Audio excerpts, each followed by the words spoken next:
All right. Hello, everyone, and welcome to episode 2 of our new series called Software Package Deconstruction, Assessing Risks to Your Software Supply Chain. Each episode, we will deconstruct a software package and do a deep dive into its risk profile to better understand its unique attack vector. And we hope that in some small way, we can enable your security team to stay one step ahead of malicious actors.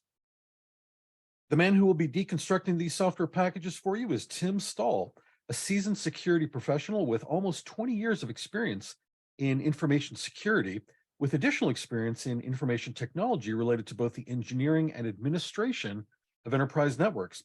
Tim has secured and defended networks across .mil, .gov, and .com enterprise domains, and his expertise includes the tracking of both APT and criminal groups, threat intelligence, threat hunting, data analysis, OSINT research, DevOps, and SIM engineering. Just in case anyone isn't already familiar with the two packages we'll be analyzing today, Tabby is a popular open source terminal emulation package, and Notepad++ is a free open source text and source code editor for Microsoft Windows. The tool that we'll be using to analyze these open source packages is the software supply chain security platform from ReversingLabs. The SSCS platform decomposes the final deployment software image, describes its underlying software behaviors to determine deployment risks, and when it finds a red flag, it prioritizes remediation guidance. SSCS is powered by the world's largest private file reputation repository, over 10 billion files with about 8 million added daily. To prevent threats from reaching production. It can also find exposed secrets before release, and as a bonus can generate a complete SBOM. By the way, in case you haven't heard, the SSCS tool we'll be using to analyze these packages is the same one that our new partner Synopsys is now reselling as a standalone solution or paired with their Black Duck software composition analysis technology. This partnership is a major win for AppSec teams because it allows Synopsys customers to spot vulnerabilities, malware, and tampering within third-party commercial and open source software modules while providing a comprehensive view of software package risk built up along the software supply chain. And for what it's worth, Gartner just named Synopsys the leader in application security testing for the 7th consecutive year. So combining the SSCS platform we're about to use with their SCA tool should offer a pretty strong defense against attacks on your software supply chain. And with that, I'll turn it over now to Tim Stahl to begin our deconstruction. You want to go ahead and share your screen, Tim?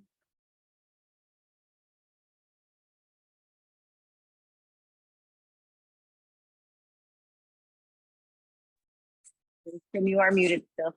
Yep, got it. All right, welcome everyone. Thanks for joining. Like Guy said, we're going to talk about two different packages, two open source packages. This is sort of a hidden part of your software supply chain. These are, Notepad++ is anytime I get a new workstation, that's one of the first 10 things I install. These little things that you see all over your network don't get considered a lot of times when you're looking at, third-party risk management, some of these things. Log4j sort of opened everyone's eyes about that, where all of a sudden you realize how much different stuff is on your network. The same way 10 years ago, we were struggling to understand what hardware was on our networks. So this is another thing you want to keep an eye on and consider this, right? Run these tools. So we're going to walk through the analysis of these two tools, and we're going to focus on a couple of main points. We're going to talk about extended third-party attack surface. We're going to talk a little bit about expectations versus behaviors. We talked about that in the last session. We'll hit on that a little bit here with Tabby is the first sample we'll talk about. And we'll touch on SBOMs and static versus dynamic analysis. So let's just dive right in. So we talked a little bit last time about differential analysis. So this is just a series of packages, over time from oldest to newest. We keep running these new packages to see what changes. These are open source, so they tend to not move as much as, commercial software from release to release. There's fewer issues or fewer features added. It's usually bug fixes and smaller things. So you don't see a ton of difference. So if we look at the findings are pretty standard across all these things. If we look at the issues by counts, we see that is also pretty standard. There was one medium added this session or this new release, but that's within bounds, and it wasn't a serious issue. So if we just look at the report, again, we see, there's a couple of high mediums, but overall, this is a really solid package. So we'll look at the bill of materials and what is actually in this package. So there are over 1,100 components in this package, right? Software components. That's, a pretty big amount for an open source package. So what we can do here is, all right, there's a lot in this package. Let's see what that really is made up of. So let's look at the networking traffic. And this is where you see that difference between dynamic and static analysis. So if you're running dynamic analysis on some of your software to just get some of that TPRM information to make a decision, that's great, right? Everyone already understands that stuff. We understand how those work, but those sandboxing things and that dynamic analysis is really more geared towards malware, right? That's really what it's based around. Malware is, smaller. They're smaller packages. They're custom built to do a handful of things. They do specific actions, and that's just about all they do. That's great for dynamic analysis. Software, on the other hand, it's a whole different animal. There are configuration things. When you get a piece of software, what's in it isn't always what may be in it a day after it's installed, right? You know what comes in the package, but you don't know what happens afterwards. There are configuration elements. So usually there's a lot of stuff in a software package that is a user will kick that off. Maybe they change a setting, they change a configuration, they add a plugin, they perform an action that kicks off things. So all those things you won't see in dynamic analysis. Right? Generally, software will just sit there until a user does something. So dynamic gives you some visibility, but not a lot, especially in the networking area. So a static analysis doesn't tell you what, dynamic is what this thing does when you run it. Static analysis is looking at the capabilities that are in the code. What can this thing do? That's what we're looking at. So that's why static analysis is really important for, third-party risk management or TPRM use cases. So if we look at the network traffic that's built into this, right, we know there's a lot of components. It's still a relatively small size package. It's 100 meg, a little over 100 meg.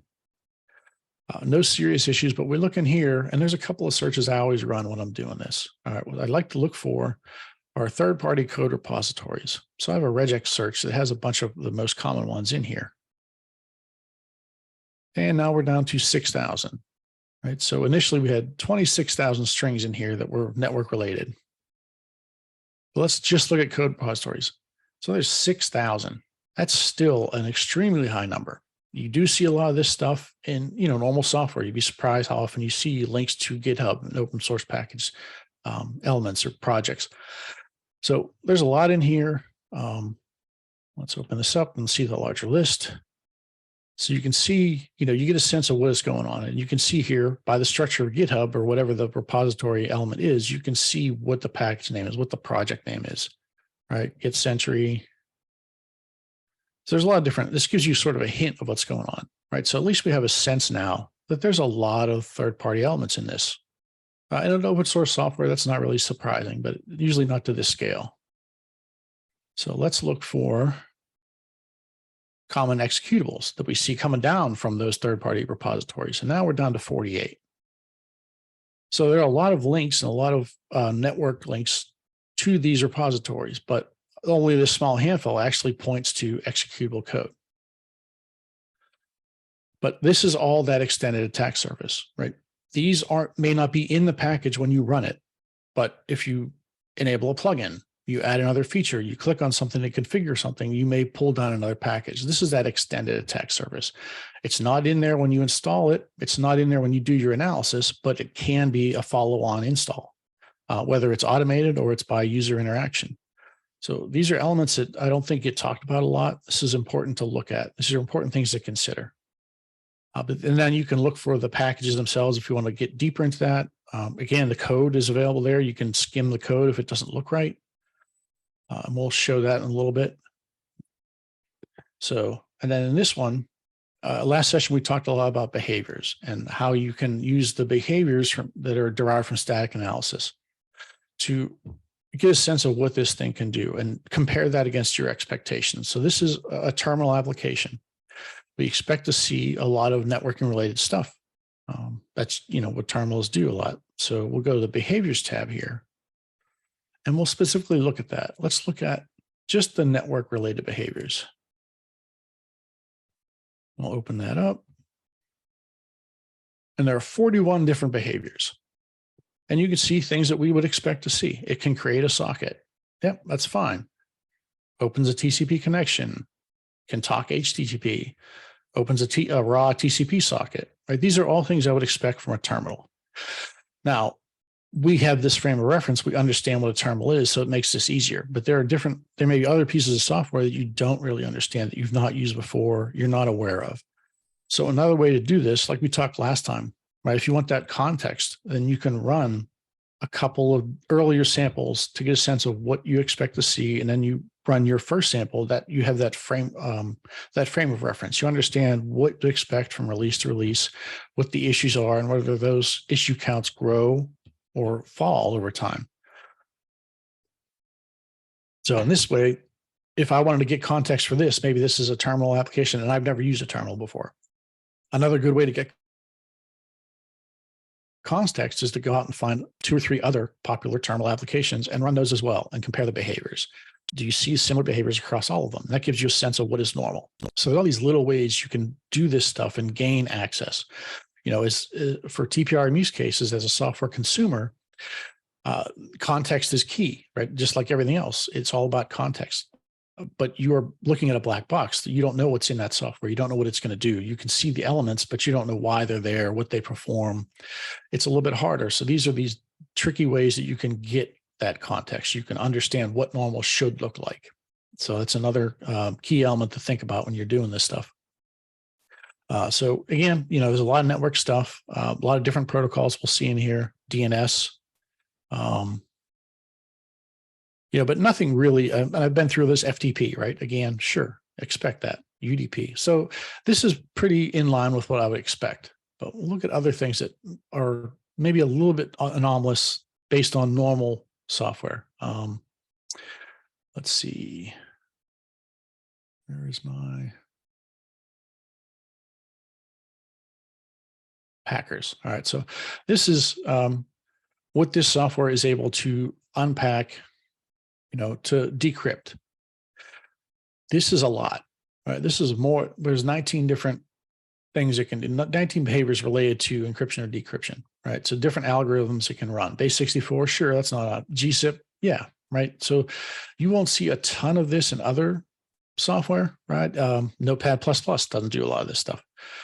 Other software doesn't. So this may be out of normal or out of bounds for what you're seeing in other software, but it's within expectations for this type of element. This is, you know, borderline a developer tool.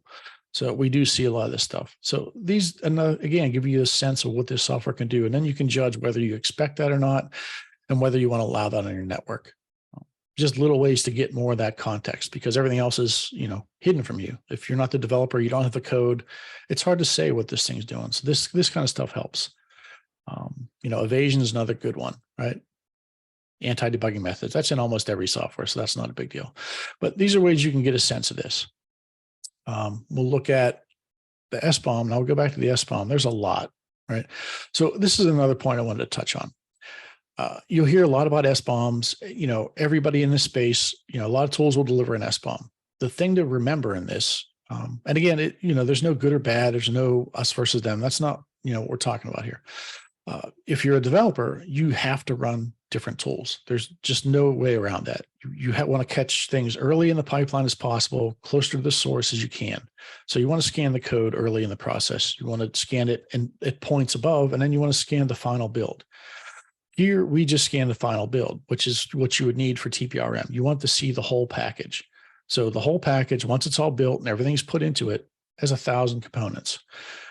This is open source software, so you can actually go to GitHub and pull down the code and run the code itself, not the full package, the code. So as we see, the full package is 100 megs, a little over 100 megs. This is running the GitHub package. We pulled the code down from GitHub and run that. Now that you still get the analysis, you still get an SBOM, but the SBOM here, right, the code's only, you know, 15 megs, 16 megs. The bill of materials is a lot smaller. Because once the build is done, all those dependencies, everything else gets put into that package. That's what you want to see. So this is an SBOM. And this would be, maybe an SCA type tool would be earlier in the process where you're scanning pieces of code. It's important to have that there for a developer because you want to know what's coming into your code, if there's any changes. So you need these tools in series.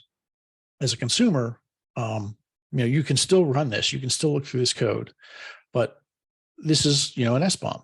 Two SBOMs from the same package from two different views will give you two different results. So not all SBOMs are the same. And again, it just depends on the use case. It depends on the type of tool you're using, but it's not good or bad. You just have to be aware that it's not a standard term. There's no industry standard that said this is an SBOM. So different vendors will count things different ways. They'll consider this open source and maybe somebody else doesn't. So the counts will always be a little bit off.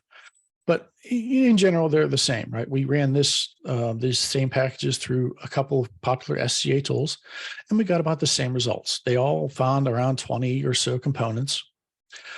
So, that's expectation, right? That is what the tool delivers to you. Just understand what it is. When someone says SBOM, ask them, what do they mean by SBOM? So we'll go back to the original package. So again, we looked at the networking stuff, and there are a couple of tricks in the networking too, right? We looked at the executables, which is, generally the one thing you want to find. There are other tricks in here to look at open source code. So I look for email addresses in here. Over 1,000 email address strings. Some of these are misses, but look, Alibaba, Gmail, so edu address. These tend to be in open source packages. So this package uses a bunch of other open source elements. And this is another way to get an indication of how pervasive that is within a package, right? All of these separate emails are all contributors, or they're other third-party components that are also available on GitHub or other places. And another good trick for this, if you can pick an email address and literally just search the email address, and a lot of times it'll lead you back to the actual package, right? Or you can actually go to GitHub and look through the code to find that. But this is just another easy way to look for, okay, how many different contributors, how many different open source packages are inside this thing. This is another trick to do that. Just a helpful, quick thing. So let's look at our next package, Notepad++. Again, this is a smaller package, right? It's only 4 meg. So when you get the smaller packages, the rules tend to be a little bit weirder. They act differently than a large package. A large package, if I analyze the code and I analyze the package itself once it's built, there's a huge difference between what we see in the SBOM, in the networking tab, and all the behaviors, everything, right? It's different once it's all put together. A Notepad++ being this small, it actually breaks some of those rules. So, this is just things that you do. Once you do this over time, you'll start to see these things and it'll make sense to you. So smaller package, again, not too many issues here, nothing really serious. These are both good builds. There's no issues with these, so that's good to know. These are safe. Couple of mitigations missing, but again, not a big deal. So the bill of materials here is 17. So again, not too much coming into this package right from the jump. Now, however, Notepad++, one of the huge benefits of this package is the customizability, right? There are a wide variety of plugins you can select for this. And this is what I mean by that extended third-party attack surface is now it's on the user to then add these pieces. And as a software consumer, once you decide to put this on your network, you've opened that up. You're allowing users to then add all these extra things. This gives you a way to understand what is actually in there, what may happen. So we'll repeat the same searches we ran. So again, here, let's look for the email addresses. So we know there's going to be a lot. 45. So again, 45 different email addresses. These are all different contributors for different packages in this. So let's look at our code. Let's see how many links there are to GitHub and other code repositories. So I'll run that same search, 283, right? Those are a lot of links. So we got some different stuff, SourceForge, randomly look through a lot of SourceForge, some GitHub, right? This is how they manage the plugin section. It's a user clicks a plugin, Notepad++ goes to GitHub or that repository and pulls down that code and installs it. So this is part of your attack surface. You don't know which users are going to put in which packages, but you have to be aware of this kind of thing. And then if we look for the executable pieces, we'll run that same thing we ran for Tabby. And we'll look at how many of those links lead to actual. So there's 144 links to zip files. There's some Python in here. So this is, any user can pick any of these things. Once it's installed, they're free to add this stuff. It's just another thing to be aware of. And then we'll look at the SBOM for this as well. So again, the SBOM is 17. This is a very small package, but that grows if I install these extra plugins. Now that SBOM is higher, there's more things in this, because those packages will have other third-party components in it. So it grows exponentially. And again, this is just another thing to be aware of. All software will have some of these things, right? Configuration elements will pull down other things. It's just a hidden piece of this that you have to consider. So we'll look at, let's look at just the code. Oh, and somebody deleted my thing. So you look at the code, it's the same. Right? If we look at just the code analysis, in this particular case, there's more networking elements in the code than end up in the actual package, which is odd. That's the first time I've ever seen that. So the rules that we're explaining to you here in these concepts, just like anything else, there's a rule and there's an exception. So this is, just another thing to be aware of. So that SBOM, you have to understand what they mean by when someone tells you SBOM, you should ask that question, well, what do you mean? Where is this tool run? What am I really going to see? And again, behaviors, if we look at behaviors, FTP, that's, a little odd for a Notepad application. It's only one element. It doesn't really concern me here, but it is odd. It's just another thing you can take note of. Execution, what does it do? All right, it can terminate threads, but again, these are behaviors in the base package. Once you install a bunch of plugins, these behaviors grow and you don't know what could happen. And that's really the key, what we're trying to talk about here and what we're trying to explain is, look for emails, Bitcoin addresses. That'll be a good indicator that there's an open source package in this thing. Look at your SBOM and understand which tool is run where in the process and what will be in that SBOM. As long as you understand that, then the accounts that you get and the lists of things that you get make a lot more sense. Different tools do different things, and there are multiple tools because they're all important at different areas and different sections. For TPRM, you want the full package. You want to do static analysis if possible because you get this depth of knowledge and this depth of tagging. So again, this was another, fairly short and sweet element. That's where we wanted to talk about. And I will show one thing. So there's another fun thing in here. Every once in a while, you see fun Easter eggs. So in the networking tab, I happen to notice this. There's a comic inside here. So if we look at that, I pulled that up and there's the comic hidden in Notepad++. It's always fun to see, open source packages do, neat things like this. So I think that's all I had, Guy. If you want to open it up to questions. Okay. Thank you, Tim. Let me just mention that on our next episode of Software Package Deconstruction, we're going to take a look at the UPS Ship Manager software package. This episode is going to demonstrate the hidden risk and potential long-term impact of file rot in software packages and why you need to look past detections and CVEs to generate deeper and more reliable risk assessments. And that episode will air on Thursday, June 8th. We hope you'll join us. Let's see, it doesn't appear like there's any questions, so we'll just move on and wrap up. By the way, for those of you interested in analyzing your own software supply chain security profile, we've got a 14-day free trial available to you of the same software that Tim just used to analyze Tabby and Notepad++. And we're going to post the link to that free trial momentarily in your chat. There's no credit card required or software to install. Just create an account and you'll get 14 days of free access to a full-blown version of our software supply chain security platform.